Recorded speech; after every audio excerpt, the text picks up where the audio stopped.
Hello there. My name is Beth Green. Some people call me Granny Rocks. I'm wearing this so that I was told you should wear something different so people can tell whether or not they've seen the show. So tonight I'm going to be talking about when you see something that you think is wrong in your family, community, nation, workplace, wherever. Do you speak up? And how does that make you feel? And what can you do about it? So that's what I'd like to talk about tonight. But before we get to the show, I'd like to introduce you to sweet baby James, who's going to introduce us. Welcome to Granny Rocks Our World, otherwise known as GROW. And tonight we're going to have the opportunity to experience Granny's wisdom, her wit, and her uncommon sense. And by the way, what I've done for my difference in apparel is not to wear my signature hat. Oh, So see, this I will didn't be really very even need to distinguished. do this, right? Because I'm wearing my signature bathrobe.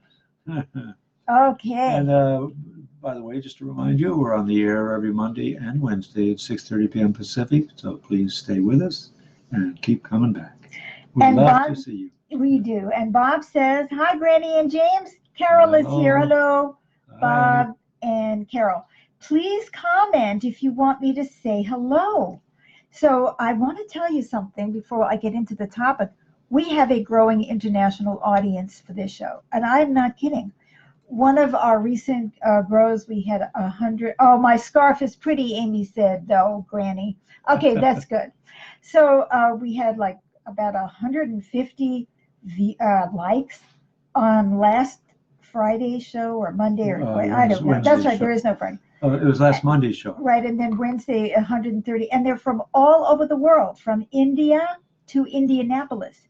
So I love it. And people from non-English speaking countries, and I'm so impressed that people make the effort to listen and to like and to comment and to share these programs. So thank you.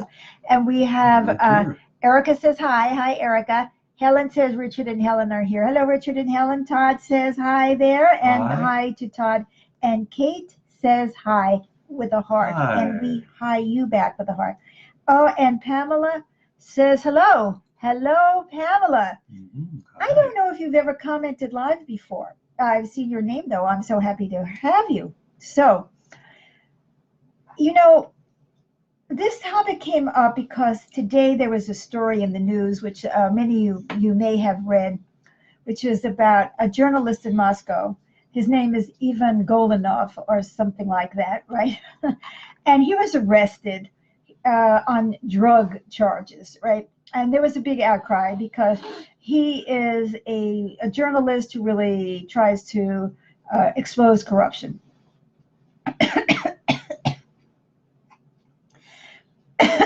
See, they're killing me already.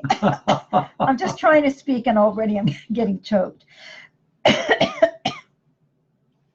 And I remember the day when, when we were in the anti-war movement back in the 1960s, how the police would come in and they would plant drugs and then they would arrest you for having drugs.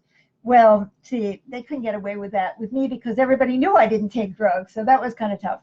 But and the government seems to have backed off.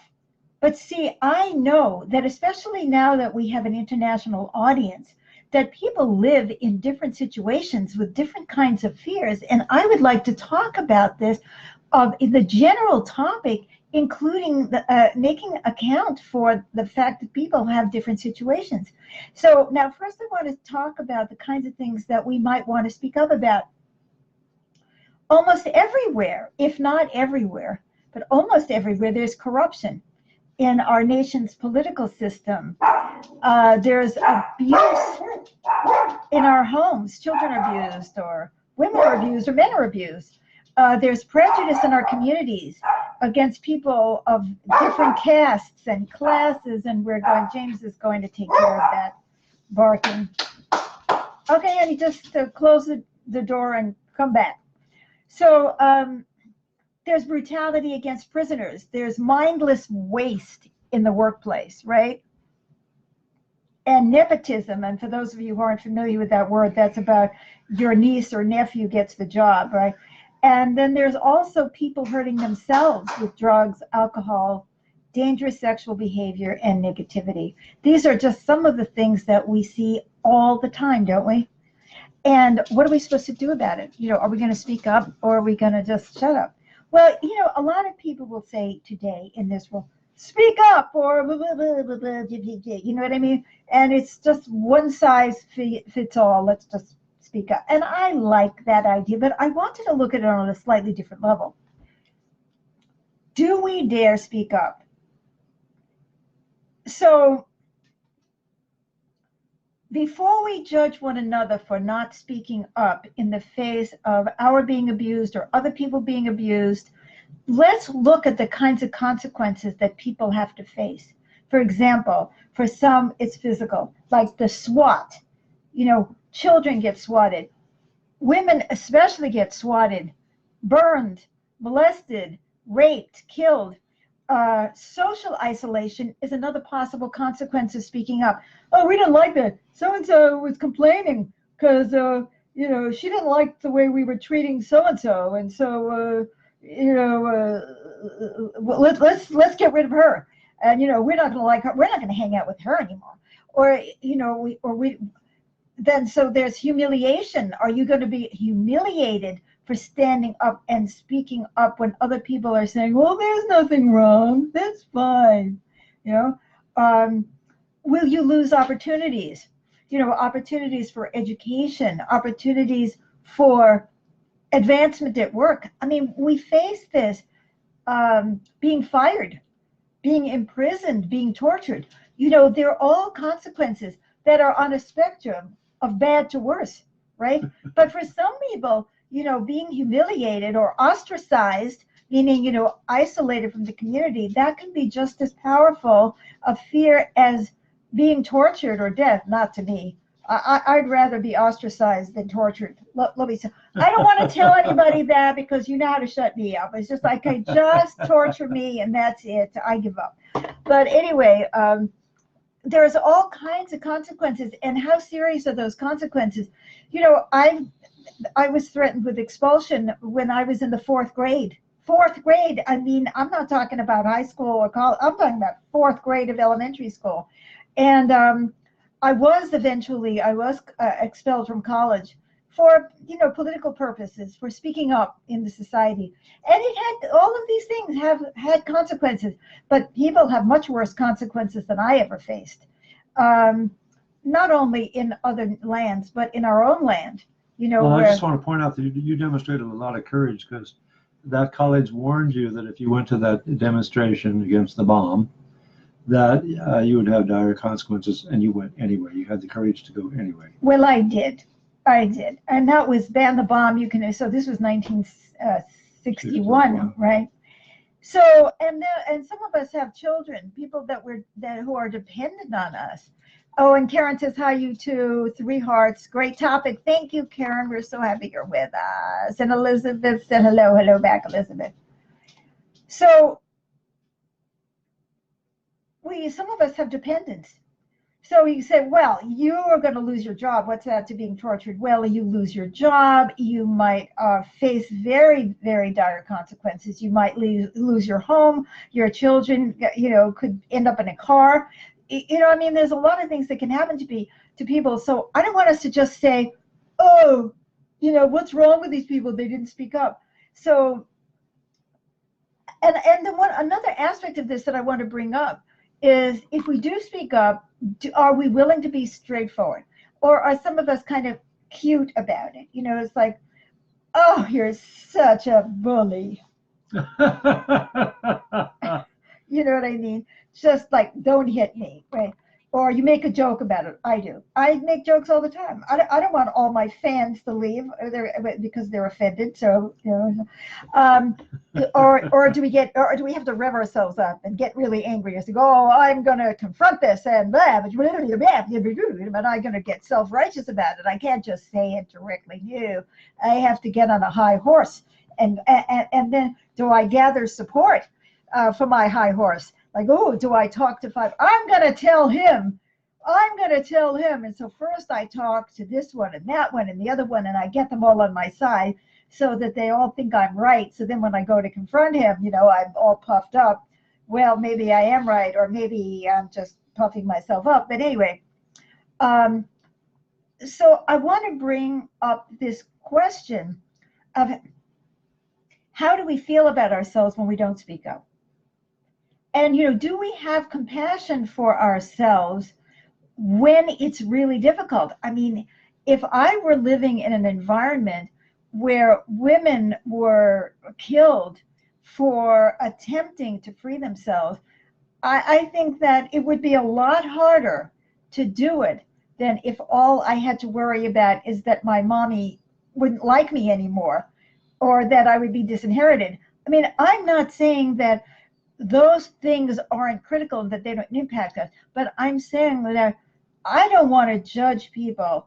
I don't even know what these consequences would mean to you. Sometimes the consequences are just emotional, and sometimes just emotional consequences are just devastating because you're so fragile to begin with. So first of all, if you notice that you have a tendency not to speak up, the first thing that I want you to do is to have compassion for yourself and ask yourself why. What are the consequences that I am afraid of? And why are they so fearful to me? Why am I so afraid of those consequences? And so let's start to bring compassion for ourselves into this conversation, and let's start bringing compassion for others into the conversation, and let's try to figure out what the heck we can do about it. And I'm going to give you some examples. For example, let's say you suspect child abuse is going on next door. Well, call Child Protective Services. You don't have to go in there and confront the parents and get beaten up with a piece of plumbing. Like one of my ex-husbands threatened me with a piece of plumbing because I have a tendency to speak up just a little bit too much. So anyway, call Child Protective Services. Don't stop. Don't let your trepidation stop you. You're just like, oh, okay, I really can do something here. Or if you're aware that there's bullying or cheating at school, and even if it isn't your own child, report it to the principal. Talk to people about it. You see what I mean? You can do those kinds of things. If you are facing physical abuse, are there any allies available? Have you really thought it through? Am I being paralyzed by my fear to the degree that I'm not even thinking about what my options might be? Are there allies available? If you are facing isolation or humiliation because you have spoken up, can you go somewhere else for support? Can you find a different group of friends? Online, the fabulous thing about our world today is that you can go online and meet people from everywhere who might feel the same way that you do. And so you won't have to feel so isolated and alone. We don't have to be held back just by the narrowness of our company, the people who keep us company. And if you can't do anything else, can you support someone else's fight? Can you make a donation to something that you believe in, even if you're afraid to do something yourself? Can you encourage somebody who really needs a little encouragement to step outside their comfort zone and make a confrontation? And we see away from Luann and waving back. And make whatever kind of fight you can. Maybe you can't fight the big thing, but start with the small thing. Start with anything, because otherwise we are facing two questions. What is the price of speaking up? And what is the price of not speaking up? So I've talked a little bit about the price of not speaking up being how we feel about ourselves, shame or embarrassment. But there can also be another price, which is that our society can go in entirely the wrong direction. And I happen to feel that ours is, and many others are, because there's too much reliance on power and not enough reliance on taking care of real problems. And, there are so many areas where, climate change and so on, where so much needs to be done. But whatever you can do, remember that there is always a price. Erica says, great suggestions. The self-compassion lets us keep trying. That is so true, Erica. That is really the point. I think you've made a great closing point, that if we get so down on ourselves that we become paralyzed with self-contempt, then we are much less likely to do what we really can. And then the bullies win. And Sherry Lee said hello, and hello, Sherry. So anyone who missed the beginning of the show, it will be on when we're done. I want to thank you all and invite you to keep coming back, to share these programs with people who need to hear them. First I was going to cough to death, and now I'm going to sneeze. And like these shows, and just pass them on. And also come back Mondays and Wednesdays, every Monday and Wednesday.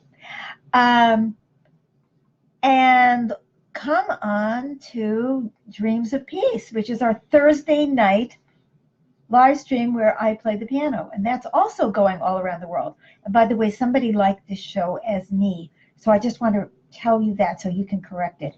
Not that I don't like the show. So anyway, I didn't even give you a chance to say anything, James. You want to say something before we go? Well, the way I deal with whether to speak up or not is I gauge the situation, and I try to figure out a tactic for getting my opinion or my thoughts in there. And I like the range that you gave us there about different ways to get that in. I tend to be a little risk averse, shall we say. Overly cautious. But there's certain media like Facebook, like online, where I'm bolder to come right out, straightforward. Here's what I think. So it's good practice for me. Okay. And if something really, really extreme is going on, I will intervene. Oh. And thank God I have a cell phone, because if I need to dial 911, I can do it right then and there. That's right. That's another little tool you can use. So let's keep encouraging each other to figure out what we can do in the face of injustice and abuse. And let's be kind to ourselves always so that we can grow together. See you again soon.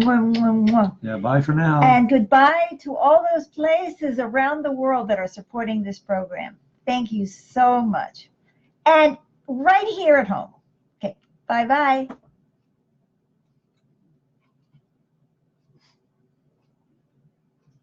Oh, we're seeing so many loves.